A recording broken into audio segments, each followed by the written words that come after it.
મિત્રો, સ્વાગત છે અમારી ચેનલ પર ફરીવાર તમારી સાથે ઠાકર ડેરી ફાર્મિંગ. કે મિત્રો, કચ્છમાં જે ઘણા ખરા મોટા મોટા બ્રીડર કે જે ખૂબ જ પ્રમાણમાં બની ભેંસો રાખતા હોય છે, જેઓ 100 150 ભેંસો રાખતા હોય છે.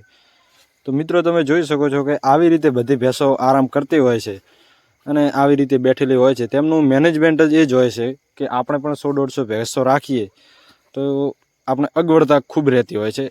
આમને તમે જોઈ શકો છો કે નહીં કોઈ શેડ, કોઈ સ્ટ્રક્ચર બાંધેલું કે ખુલ્લામાં તેમને 100 150 પોણા 200 જેટલી પણ ભેંસો હોય તો તેઓ આવી રીતે રહેતી હોય છે.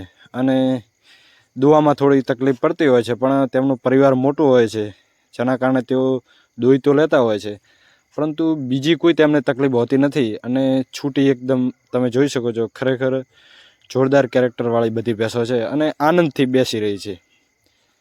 આ ભેંસો મિત્રો દૂધ વધારે કરે, કારણ કે તેઓ ખુલ્લી રહે છે અને ખુલ્લી ફરે છે અને સારું દૂધ ઉત્પાદન પણ આપી શકે. અને ચરવામાં પણ તેમને કોઈ આપણી જેમ નિયાર બીજી કરવાની હોતી નથી, તેઓ જાતે ખાઈ લે છે.